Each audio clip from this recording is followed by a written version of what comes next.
IMF 때도 남한 정부가 국민을 이렇게 버리진 않았다고 들었는데 북한에서는 나름 특권층이었던 외교관들마저 내팽개쳐지고 있었습니다. 이건 단순한 방역이 아니다. 백성들을 굶겨가며 권력을 다지려 하는구나. 하지만 그런 생각을 입 밖으로 낼 수는 없었습니다. 동료들 앞에서도 가족 앞에서도요. 밤에 잠을 자려고 누우면 평양 어머니 생각이 났습니다. 상하이의 화려한 불빛 저 너머에서 고향에서는 사람들이 굶주리고 있었습니다. 그리고 저는 점점 확신하게 됐습니다. 뭔가 근본적으로 잘못됐다는 걸요. 지금부터 제가 목격한 북한의 온상을 낱낱이 말씀드리겠습니다. 여러분의 구독과 좋아요는 진실을 밝히는 빛이 됩니다.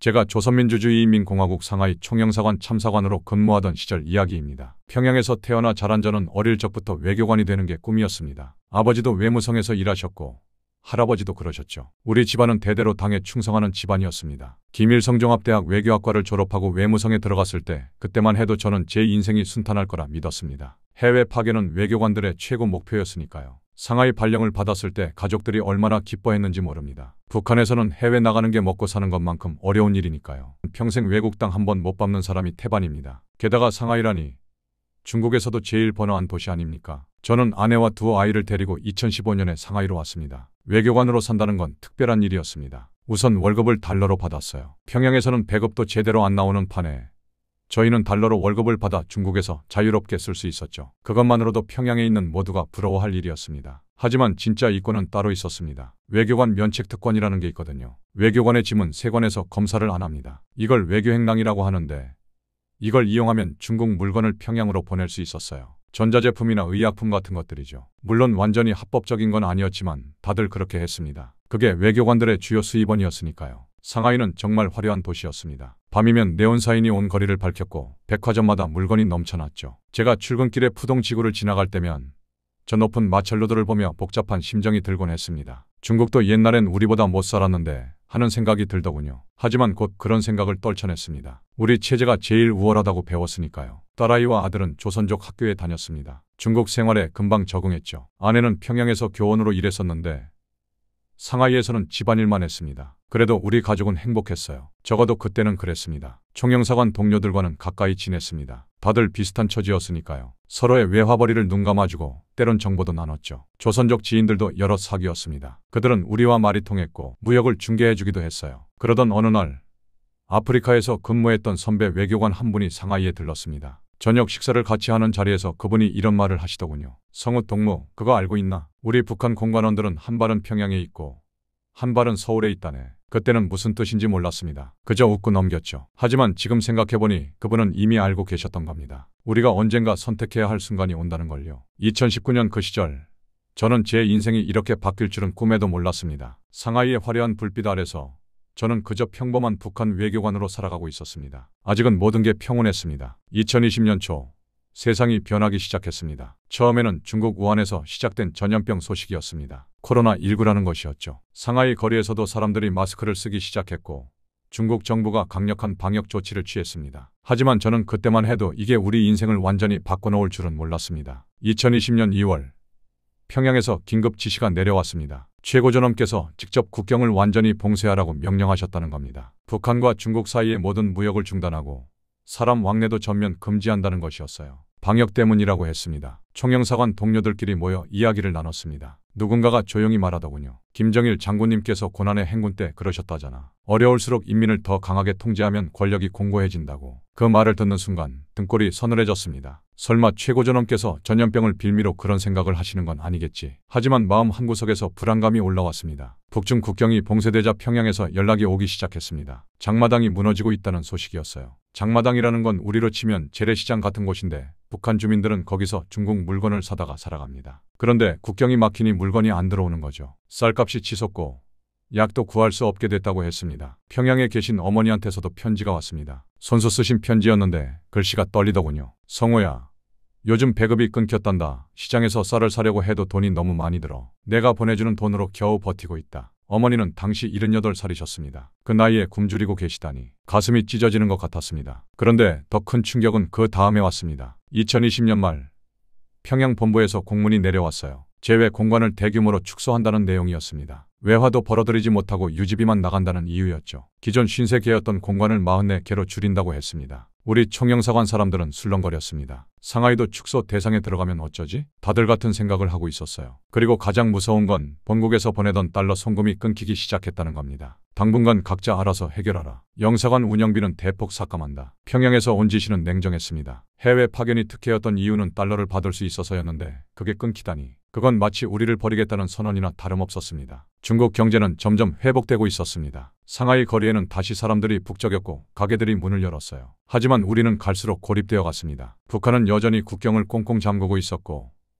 우리는 달러도 제대로 못 받는 신세가 됐죠. 아내가 걱정스러운 얼굴로 물었습니다. 여보, 우리 앞으로 어떻게 되는 거예요? 애들 학비는 어떻게 내고? 저도 답을 할 수가 없었습니다. IMF 때도 남한 정부가 국민을 이렇게 버리진 않았다고 들었는데 우리는 나름 북한에서 특권층인 외교관들마저 내팽개쳐지고 있었습니다. 그때부터였습니다. 제 머릿속에서 이상한 생각이 들기 시작한 게 이건 단순한 방역이 아니다. 백성들을 굶겨가며 권력을 다지려 하시는구나. 하지만 그런 생각을 입 밖으로 낼 수는 없었습니다. 동료들 앞에서도 가족 앞에서도요. 밤에 잠을 자려고 누우면 평양 어머니 생각이 났습니다. 상하이의 화려한 불빛 저 너머에서 고향에서는 사람들이 굶주리고 있었습니다. 갈수록 상황은 더욱 나빠졌습니다. 어느 날 총영사관에 긴급 회의가 소집됐습니다. 총영사가 심각한 표정으로 말했어요. 동무들, 상하이 총영사관도 축소 대상 명단에 올랐습니다. 아직 확정은 아니지만 회의실이 술렁거렸습니다. 상하이는 중국에서 가장 중요한 도시 중 하나인데 여기마저 축소한다고요. 하지만 더 충격적인 소식이 이어졌습니다. 그리고 이제부터 달러 월급은 일시 중단됩니다. 평양 원화로 지급하겠다고 합니다. 순간 귀를 의심했습니다. 평양 원화라니. 중국에서 평양 돈이 무슨 소용입니까? 그건 휴지 조각이나 다름없었어요. 결국 월급이 없다는 뜻이었죠. 외화벌이 활동도 전면 금지됩니다. 외교 행랑을 통한 물품 반입이 적발되면 목이 날아갈 수도 있습니다. 그 말을 듣는 순간 온몸에 소름이 돋았습니다. 우리가 그동안 해오던 일이 이제는 목숨을 걸어야 하는 범죄가 된 겁니다. 외교관의 면책특권도 이제 아무 의미가 없어졌어요. 집으로 돌아와서 아내에게 말했습니다. 아내는 얼굴이 하얗게 질렸죠. 딸은 조선족 대학에 다니고 있었습니다. 등록금이 만만치 않았어요. 아들도 고등학생이었고요. 그동안 모아둔 돈이 조금 있었지만 그것도 오래 버틸 순 없었습니다. 결국 저는 조선족 지인을 찾아가 돈을 빌렸습니다. 남의 손을 빌려 산다는 게 얼마나 서러운 일인지 모릅니다. 평생 나라에 충성하며 살았는데 이제는 이방인에게 손을 벌려야 하다니. 우리 부모님 세대는 6.25 이후 어려워도 자존심 하나는 지키며 사셨다는데 저는 그것조차 못 지키게 됐습니다. 조선족 지인이 돈을 빌려주면서 조심스럽게 물었습니다. 박 동무, 요즘 평양 소식 들으셨어요? 외무성 사람들이 많이 소환됐다던데. 가슴이 철렁했습니다. 무슨 소리요? 김정은 동지께서 외무성을 못 믿으신다고들 하더군요. 해외에 나가면 사상이 흐트러진다고. 그래서 일부 외교관들을 평양으로 불러들여서. 그는 말을 흐렸지만 저는 무슨 뜻인지 알았습니다. 숙청됐다는 얘기였죠. 며칠 후 그 소문이 사실로 확인됐습니다. 유럽에 있던 외교관 2명이 평양으로 소환됐다가 그대로 행방불명됐다는 겁니다. 총영사관 동료들은 공포에 질렸어요. 언제 우리 차례가 될지 모르니까요. 그리고 가장 무서운 문건이 내려왔습니다. 철수가 결정된 공관 소속 외교관들은 평양 복귀 후 재파견이 없다는 내용이었어요. 다시는 해외에 나갈 수 없다는 뜻이었습니다. 해외 파견은 외교관의 생명줄이나 다름없었습니다. 그게 끊긴다는 건 평양에 돌아가서 일반 주민보다도 못한 삶을 살아야 한다는 의미였어요. 감시는 더 심할 거고 배급은 제대로 안 나올 거고 한번 해외 생활을 맛본 사람이라고 눈총받을 게 뻔했습니다. 어느 날 밤 믿을 만한 동료 한 명과 단둘이 술을 마셨습니다. 그가 취기가 오르자 조심스럽게 말하더군요. 성우 동무, 이미 탈북한 외교관들 소식 들었어요. 저는 고개를 끄덕였습니다. 풍문으로 들은 게 있었거든요. 동료는 아무 말도 못하고 제 눈을 그저 바라봤습니다. 그 순간 몇 년 전 선배가 했던 말이 떠올랐습니다. 우리 북한 공관원들은 한 발은 평양에 있고 한 발은 서울에 있다네. 그때는 무슨 뜻인지 몰랐습니다. 하지만 이제는 알 것 같았어요. 우리는 언젠가 선택해야 하는 순간이 온다는 걸 그분은 이미 알고 계셨던 겁니다. 평생 충성했습니다. 3대를 모시며 살았어요. 그런데 하루아침에 버려지다니. 외화도 못 벌게 하고 월급도 안 주고 나중엔 숙청하겠다고 협박하고 이게 우리가 모셔온 나라의 모습이었습니까? 밤마다 잠을 이룰 수가 없었습니다. 평양 어머니 생각이 났어요. 하지만 딸과 아들 얼굴도 떠올랐습니다. 이 아이들의 미래는 어떻게 될 건가? 평양으로 돌아가면 이 아이들도 감시받고 차별받으며 살아야 할 텐데. 그렇게 2023년 초까지 저는 매일매일을 고민 속에서 살았습니다. 2023년 중반 제 인생의 전환점이 찾아왔습니다. 원래 우리 외교관들은 인터넷을 쓸 수 있었지만 북한 관련 검색은 절대 금지였습니다. 보위부가 감시하고 있다는 걸 모두 알았거든요. 하지만 그날 저는 처음으로 용기를 냈습니다. 조선족 지인에게 부탁해서 VPN이라는 걸 깔았어요. 이걸 쓰면 감시를 피할 수 있다고 했습니다. 떨리는 손으로 검색창에 타이핑했습니다. 북한 외교관 탈북. 그리고 나온 결과에 저는 숨이 멎는 줄 알았습니다. 2023년 10월부터 여러 나라에서 북한 외교관들이 연쇄적으로 망명하기 시작했다는 겁니다. 쿠바에서, 프랑스에서, 아프리카에서 우리만 고민하는 게 아니었던 거죠. 한 탈북 외교관의 인터뷰 기사를 읽었습니다. 그는 이렇게 말했어요. 치료 요청이 거부됐고 숙청 압박을 받았습니다. 더 이상 견딜 수 없었습니다. 제가 겪고 있는 일과 똑같았습니다. 그날 밤부터 저는 몰래 인터넷을 뒤지기 시작했습니다. 북한의 실상, 김씨 일가의 진실, 나만의 모습, 평생 숨겨졌던 정보들이 쏟아져 나왔어요. 충격이었습니다. 우리가 배운 것들이 대부분 거짓이었다는 걸 알았으니까요. 특히 남한 영상을 보고 놀랐습니다. 길거리에 음식이 넘쳐나고 사람들이 자유롭게 웃고 떠들고 아무 제약 없이 살아가더군요. 상하이도 발전한 도시지만 남한은 그보다 더 세련돼 보였어요. 그리고 무엇보다 같은 민족이 저렇게 잘 살고 있다는 게 믿기지 않았습니다. 매일 출퇴근길에 상하이 거리를 지나가면서 생각했습니다. 저 화려한 네온사인, 저 높은 빌딩들. 하지만 남한은 이것보다 더하면 더했지 덜하지 않다고 했어요. 그런데 평양에서는 사람들이 굶어 죽고 있었습니다. 어느 날 저녁 딸아이가 제게 물었습니다. 아빠, 우리는 왜 이렇게 살아야 해요? 가슴이 철렁했습니다. 무슨 소리니? 학교 선생님은 북한이 제일 좋은 나라래요. 그런데 할머니는 굶주리고 우리는 돈도 없고. 진짜 그런가요? 저는 대답할 수가 없었습니다. 23 난 딸아이도 진실을 눈치챈 겁니다. 이 아이에게 거짓말을 계속할 수는 없었어요. 조선족 지인이 어느 날 넌지시 말했습니다. 박동무, 남쪽이 훨씬 잘 산다던데요. 같은 민족인데 거긴 자유도 있고. 그 말에 뭐라 대답해야 할지 몰랐습니다. 하지만 제 마음속에서는 이미 결정이 내려지고 있었어요. 며칠 동안 고민했습니다. 밤마다 평양 어머니 얼굴이 떠올랐어요. 78살 어머니를 두고 떠난다는 게 말이 됩니까? 하지만 딸과 아들의 얼굴도 보였습니다. 이 아이들의 미래는 어떻게 될 건가? 평양으로 돌아가면 이 아이들은 평생 감시받고 억압받으며 살아야 합니다. 자식을 위해서라면 부모는 뭐든 할 수 있습니다. 여러분도 아시잖아요. 피난 가신 분들도 고향 부모님을 두고 떠나셨다고 들었습니다. 그분들도 이런 심정이셨을까요? 어느 날 밤 저는 아내에게 조심스럽게 말을 꺼냈습니다. 여보, 우리 한국으로 가면 어떨까? 아내는 울음을 터뜨렸습니다. 평양에 우리 부모님들이 계신데. 알아, 나도 어머니 생각하면 미치겠어. 하지만 애들만이라도 자유롭게 살게 해주고 싶어. 아내도 알고 있었습니다. 이게 우리 가족이 살 수 있는 유일한 길이라는 걸요. 그날부터 저는 은밀하게 준비를 시작했습니다. 한국 총영사관 위치를 파악했어요. 상하이 시내에 있었습니다. 조선족 지인에게 조심스럽게 조언을 구했고요. 탈북에 필요한 정보들을 모았습니다. 2023년 10월 저는 마침내 결심했습니다. 죽을 각오로 가족을 데리고 한국으로 가기로요. 평양에 계신 어머니께는 정말 죄송하지만 이 길밖에 없었습니다. 어머니, 용서하세요. 불효자식을 용서하세요. 하지만 손주들만이라도 사람답게 살게 해주고 싶었습니다. 그렇게 저는 생사를 건 선택을 했습니다. 2023년 10월 어느 날 아침이었습니다. 그날을 평생 잊을 수 없을 겁니다. 전날 밤 가족들과 마지막 점검을 했습니다. 짐은 최소한만 챙겼어요. 의심받으면 안 되니까요. 아내는 떨리는 손으로 아이들 옷가지를 작은 가방에 넣었고 저는 중요한 서류들을 챙겼습니다. 딸과 아들에게는 그저 외출한다고만 말했어요. 그날 아침 평소처럼 출근 준비를 했습니다. 양복을 입고 넥타이를 맸죠. 거울을 보는데 얼굴이 새하얗더군요. 손이 떨려서 넥타이를 제대로 매지도 못했습니다. 아침 10시쯤 가족들을 차에 태웠습니다. 운전기사는 모르게 해야 했어요. 평소처럼 외출하는 척했습니다. 오늘 가족들하고 시내 구경 좀 하려고. 운전기사가 의아한 표정을 지었습니다. 참사관 동무,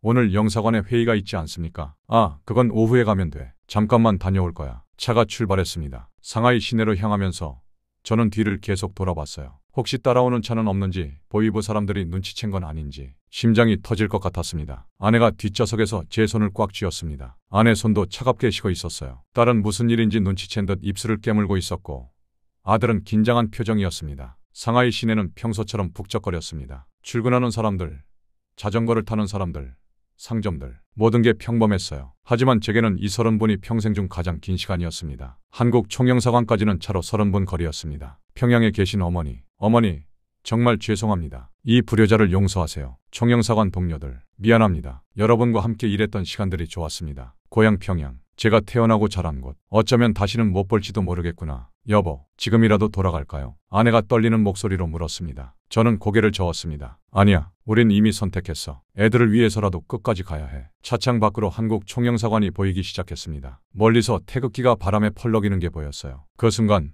눈물이 났습니다. 저 깃발 아래로만 들어가면, 저 문 안으로만 들어가면 여기 세워주시오. 운전기사가 의아한 표정을 지었습니다. 참사관 동무, 여기는 괜찮아. 우리 여기서 내릴 거야. 차는 영사관으로 돌아가시오. 하지만 빨리. 제 목소리가 너무 날카로웠나 봅니다. 운전기사가 놀란 표정을 지었어요. 하지만 이미 늦었습니다. 저는 차 문을 열고 가족들을 급히 내렸습니다. 총영사관 정문까지는 100m 정도 남았습니다. 하지만 그 100m가 100km처럼 느껴졌어요. 혹시 뒤에서 보위부 사람들이 따라오는 건 아닐까? 혹시 지금 총영사관에서 연락이 가는 건 아닐까? 딸의 손을 잡고 아내는 아들을 데리고 우리는 걸었습니다. 아니, 뛰다시피 했어요. 50m, 40m, 30m. 태극기가 점점 가까워졌습니다. 저 깃발만 보고 걸었어요. 20m, 10m. 드디어 정문 앞에 섰습니다. 문을 두드렸어요. 아니, 두드린 게 아니라 두들겼습니다. 도와주세요. 우리는 북한 외교관입니다. 대한민국의 망명을 요청합니다. 문이 열렸습니다. 한국 사람들이 놀란 표정으로 저희를 맞이했어요. 그 순간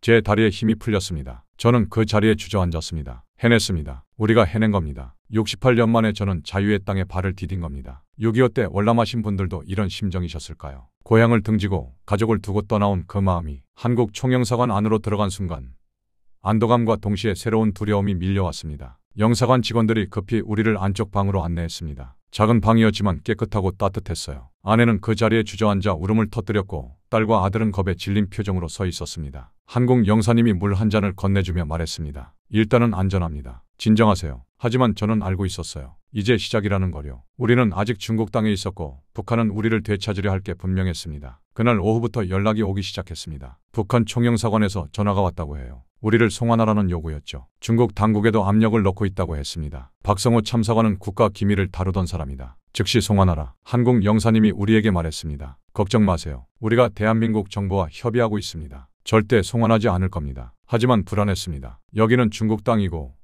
중국은 북한과 가까운 나라였으니까요. 혹시 중국 공안이 들이닥쳐서 우리를 끌고 가는 건 아닐까? 그런 일들이 과거에도 있었다고 들었거든요. 며칠 후 놀라운 소식을 들었습니다. 우리만이 아니라는 거였어요. 2023년 10월부터 여러 나라에서 북한 외교관들이 연쇄적으로 망명하고 있다는 겁니다. 그 말을 듣는 순간 이상하게도 위로가 됐습니다. 우리만 배신자가 아니라는 생각이 들었어요. 모두가 같은 고민을 했고 같은 선택을 한 겁니다. 김정은 체제가 외교관들마저 버렸기 때문이죠. 영사관 안에서의 생활은 답답했습니다. 밖에 나갈 수도 없었고 창문 밖만 내다볼 수 있었어요. 상하이 거리가 바로 코앞인데 우리는 갇혀 있었습니다. 밤마다 평양 어머니 생각이 났습니다. 지금쯤 소식을 들으셨을까요? 아들이 조국을 배신했다는 소식을. 어머니께 무슨 일이 벌어질까? 보위부가 찾아가진 않았을까? 잠을 잘 수가 없었습니다. 어느 날 아침 아들이 제게 물었습니다. 아빠, 할머니는 괜찮으실까요? 저는 대답할 수가 없었습니다. 그저 아들을 안아줄 수밖에요. 한 달, 두 달, 시간이 흘러갔습니다. 한국 정부와 북한,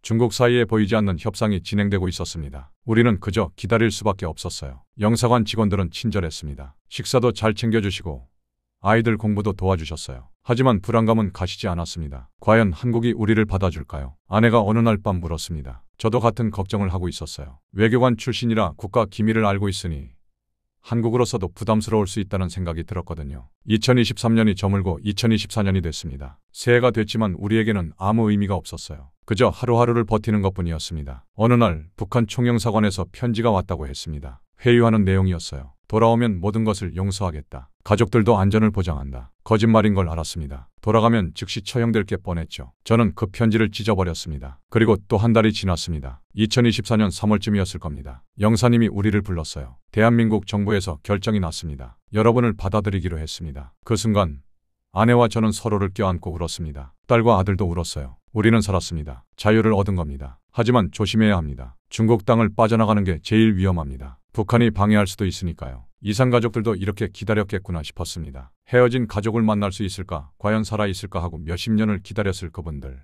저희는 몇 달 기다렸지만 그분들은 평생을 기다리셨죠. 이제 마지막 관문이 남았습니다. 중국을 빠져나가 대한민국으로 가는 것. 그 여정이 시작되려 하고 있었습니다. 2024년 4월 드디어 그날이 왔습니다. 영사님이 조용히 말했습니다. 내일 새벽에 출발합니다. 짐은 최소한만 챙기세요. 직접 한국으로 갈 수는 없었습니다. 중국 당국과 북한의 감시가 있었으니까요. 우리는 제3국을 거쳐 가야 했어요. 동남아시아의 어느 나라를 경유해서 인천으로 간다고 했습니다. 새벽 4시 우리는 영사관 뒷문으로 나갔습니다. 평범한 중국인처럼 보이도록 중국식 옷을 입었어요. 아내는 머리에 모자를 눌렀었고 저도 선글라스를 꼈습니다. 아이들에게는 절대 입을 열지 말라고 신신당부했죠. 공항까지 가는 차 안에서 심장이 터질 것 같았습니다. 혹시 검문이라도 당하면 어쩌나. 혹시 북한 사람들이 공항에서 기다리고 있는 건 아닐까. 상하이 푸동 국제공항에 도착했습니다. 새벽이라 사람이 많지 않았어요. 한국 외교관 두 분이 우리를 안내했습니다. 조용히 빠르게 움직였죠. 출국 심사대를 지날 때가 가장 무서웠습니다. 중국 공안이 여권을 보더니 뭔가 의심스러운 눈빛을 보냈어요. 한국 외교관이 중국말로 뭐라고 설명했습니다. 공안은 한참을 쳐다보더니 도장을 찍었습니다. 통과입니다. 빨리 가세요. 한국 외교관이 속삭였습니다. 우리는 재빨리 출국장을 빠져나갔어요. 비행기에 탑승할 때까지도 뒤를 계속 돌아봤습니다. 혹시 누가 쫓아오는 건 아닐까? 비행기가 이륙했습니다. 상하이가 점점 작아졌어요. 5년을 살았던 도시, 그 화려한 불빛들이 멀어져 갔습니다. 아내가 제 손을 잡았습니다. 딸은 창밖을 보며 조용히 눈물을 흘렸어요. 동남아 어느 나라의 공항에 도착했습니다. 자세한 건 말할 수 없지만 거기서 하루를 더 기다렸어요. 한국 정부가 모든 걸 비밀리에 준비하고 있었습니다. 그 하루가 1년처럼 길었습니다. 호텔 방에 갇혀 있는데 텔레비전에서 북한 뉴스가 나왔어요. 김정은이 어딘가를 시찰하는 모습이었습니다. 저는 텔레비전을 껐습니다. 이제는 그분을 볼 필요가 없었어요. 다음 날 오후 드디어 인천행 비행기에 올랐습니다. 대한항공이었어요. 승무원들이 한국말로 인사했습니다. 안녕하십니까. 탑승해 주셔서 감사합니다. 그 한국말이 너무 정겹게 들렸습니다. 같은 민족의 말이잖아요. 평양 말투와는 조금 달랐지만 그래도 우리말이었습니다. 비행기가 이륙했습니다. 아들이 신기한 듯 창밖을 내다봤어요. 아빠, 우리 정말 한국 가는 거예요. 그래, 아들. 이제 우리는 자유야. 3시간쯤 날아갔을까요? 기장이 방송을 했습니다. 승객 여러분, 곧 인천국제공항에 착륙하겠습니다. 창밖을 내다봤습니다. 캄캄한 밤하늘 아래로 불빛들이 보이기 시작했어요. 서울이었습니다. 인천이었습니다. 대한민국이었습니다. 상하이도 밤에는 화려했지만 이건 차원이 달랐습니다. 온 땅이 불빛으로 반짝였어요. 얼마나 많은 사람들이 저기서 자유롭게 살고 있을까? 얼마나 많은 집들이 따뜻한 불을 밝히고 있을까? 비행기가 착륙했습니다. 바퀴가 땅에 닿는 순간 아내가 흐느껴 울기 시작했어요. 저도 참았던 눈물이 터졌습니다. 대한민국에 오신 것을 환영합니다. 승무원의 목소리가 들렸습니다. 그 말을 듣는 순간 모든 게 실감났어요. 우리가 해냈구나. 정말로 자유를 찾은 거구나. 비행기에서 내려 공항 청사로 들어갔습니다. 인천국제공항은 상하이 공항보다도 훨씬 깨끗하고 현대적이었어요. 모든 게 새롭고 신기했습니다. 통일부 직원들이 우리를 맞이했습니다. 따뜻한 미소로 악수를 청하더군요. 오시느라 고생 많으셨습니다. 이제 안전합니다. 그 순간 저는 생각했습니다. 비행기 타고 고향을 떠났던 옛날 사람들의 심정이 이랬을까? 해방 후에 고향을 등지고 남쪽으로 내려왔던 분들, 그분들도 이렇게 눈물을 흘렸을까요? 하지만 저희는 운이 좋았습니다. 적어도 살았으니까요. 자유를 찾았으니까요. 이제 새로운 삶이 시작되는 겁니다. 인천공항에서 나온 우리는 곧바로 정부 차량에 탑승했습니다. 어디로 가는지는 자세히 말해주지 않았어요. 다만 조사를 받아야 한다고 했습니다. 다음 날부터 시작된 일정은 빡빡했습니다. 국정원과 통일부를 오가며 신변 안전과 특수 조사를 받았어요. 가족 전체가 강도 높은 조사를 받았습니다. 언제 탈북을 결심하셨습니까? 북한에서 어떤 업무를 담당하셨습니까? 혹시 북한에서 연락이 올 가능성은 없습니까? 질문이 끝없이 이어졌습니다. 하루에 여러 시간씩 며칠 동안 계속됐어요. 긴장되고 피곤했지만 이해할 수 있었습니다. 외교관 출신이니 국가 안보를 위해서라도 철저히 확인해야 하는 거죠. 하지만 놀라운 건 모든 시설이 너무 좋았다는 겁니다. 조사실조차 깨끗하고 쾌적했어요. 의자도 편했고 냉난방도 완벽했습니다. 북한에서라면 상상도 못할 환경이었죠. 식사는 더 놀라웠습니다. 매 끼니마다 푸짐하게 나왔어요. 반찬이 대여섯 가지에 고기도 나오고 과일도 나왔습니다. 조사받으러 온 사람들에게 이렇게까지 해주나 싶었어요. 이렇게 잘해주셔서 감사합니다. 제가 말하자 조사관이 웃으며 답했습니다. 당연한 겁니다. 같은 국민인데요. 같은 국민. 그 말에 가슴이 뭉클했습니다. 조사관들도 놀라울 정도로 존중하며 대했습니다. 북한이었다면 조사라는 게 고문과 다름없었을 텐데 여기서는 정말 사람을 사람으로 대하더군요. 힘드시면 언제든 쉬셔도 됩니다. 물 좀 드릴까요? 아이들은 괜찮은지 확인해 보시죠. 조사받으면서도 계속 생각했습니다. 이게 진짜 우리나라구나. 이게 대한민국이구나. 한 달쯤 지나자 조사가 끝났습니다. 이제 정착 준비를 하라고 했어요. 정부에서 지원금도 주고 집도 알아봐 준다고 했습니다. 서울 거리로 나왔을 때 충격은 이루 말할 수 없었습니다. 상하이도 화려한 도시였지만 서울은 차원이 달랐어요. 가장 놀란 건 사람들이었습니다. 길을 걷는 평범한 시민들을 보는데 모두가 깔끔하고 세련돼 보였어요. 옷차림도 그렇고 걸음걸이도 그렇고 말투도 그랬습니다. 여보, 저 사람들 봐. 모두가 북한으로 치면 고위 공직자 같지 않아? 아내에게 속삭였습니다. 정말 그랬어요. 중국 상하이에서 보던 사람들보다도 훨씬 깔끔하고 품이 있어 보였습니다. 아빠, 여기는 뭐든지 살 수 있네요. 아들이 신기해하며 말했습니다. 맞아요. 뭐든지 살 수 있었어요. 돈만 있으면 말이죠. 핸드폰을 하나 샀습니다. 인터넷도 마음대로 쓸 수 있다는 게 신기했어요. 북한 소식을 검색해봤습니다. 숨어서 몰래 봐야 했던 정보들을 이제는 당당하게 볼 수 있었어요. 그러다가 평양 소식이 나왔습니다. 배급이 끊기고 사람들이 굶주리고 있다는 뉴스였어요. 순간 어머니 생각이 났습니다. 다행히 믿을 만한 브로커를 통해 은밀하게 어머니와 소식을 주고받고 있습니다. 돈도 조금씩 보내드리고 있어요. 어머니께서 연로하셔서인지 아니면 저보다 더 높은 고위 인사들의 탈북으로 그쪽으로 이목이 쏠려서인지는 모르겠지만 아직까지는 별탈 없이 지내고 계신다고 합니다. 하루빨리 모셔오고 싶습니다. 하지만 요즘 중국에서 탈북자들을 대거 북송하는 사태가 벌어지고 있어요. 탈북이 너무나 어려워졌습니다. 그래도 포기하지 않고 있습니다. 우리도 기회가 있었잖아요. 어머니에게도 그런 기회가 올 거라고 믿습니다. 믿을 만한 브로커와 계속 접선하며 방법을 찾고 있어요. 어느 날 다른 탈북 외교관 가족들을 만났습니다. 우리처럼 2023년 10월 이후에 망명한 사람들이었어요. 서로 얼싸안고 울었습니다. 우리만이 아니었군요. 다들 같은 고통을 겪었네요. 우리는 결심했습니다. 우리가 증언해야 한다고. 김정은 체제의 실상을, 외교관들마저 버려지는 현실을, 충성했던 사람들조차 굶주리고 버려지는 나라의 진실을 말이죠. 딸아이에게 물었습니다. 앞으로 뭘 하고 싶으냐? 딸이 대답했습니다. 통일외교학부가 있는 대학교가 있더라고요. 그 대학에 들어가 나중엔 통일을 위해 일하고 싶어요. 북에 계신 할머니를 만나고 싶어요. 저는 그 말을 듣고 울었습니다. 이 아이가 제 마음을 알아주는구나 싶어서요. 여러분, 저는 지금 자유롭게 살고 있습니다. 매일 아침 눈을 뜨면 이게 꿈인가 싶어요. 말하고 싶은 것을 말할 수 있고 가고 싶은 곳을 갈 수 있고 인터넷을 마음대로 쓸 수 있다는 게 아직도 신기합니다. 하지만 잊지 않고 있습니다. 북에 계신 어머니를, 아직도 고통받는 북한 주민들을, 자유를 꿈꾸는 사람들을, 우리 세대의 통일을 꼭 봤으면 좋겠습니다. 남과 북이 하나가 되어 평양 어머니를 다시 만날 수 있는 날, 두만강과 압록강의 다리가 놓여서 같은 민족이 자유롭게 오갈 수 있는 날, 그날이 오기를 간절히 소망합니다. 대한민국 국민 여러분께도 부탁드립니다. 북한 주민들을 잊지 말아주세요. 그들도 우리와 같은 민족입니다. 같은 말을 쓰고 같은 피가 흐르는 사람들입니다. 통일은 먼 미래의 일이 아니라 지금 우리가 준비해야 할 일입니다. 저는 오늘도 자유를 만끽하며 살아갑니다. 하지만 결코 잊지 않겠습니다. 제가 여기 올 수 있었던 건 수많은 사람들의 도움이 있었기 때문입니다. 이제는 제가 도울 차례입니다. 북한의 이런 사태가 전 세계에 알려져야 합니다. 코로나를 빌미로 국경을 봉쇄하고 백성들을 굶기고 충성했던 외교관들마저 버리는 체제. 이게 얼마나 잔인한 일인지 세계가 알아야 해요. 우리 같은 사람들이 목소리를 내지 않으면 북한 주민들의 고통은 영원히 숨겨질 겁니다.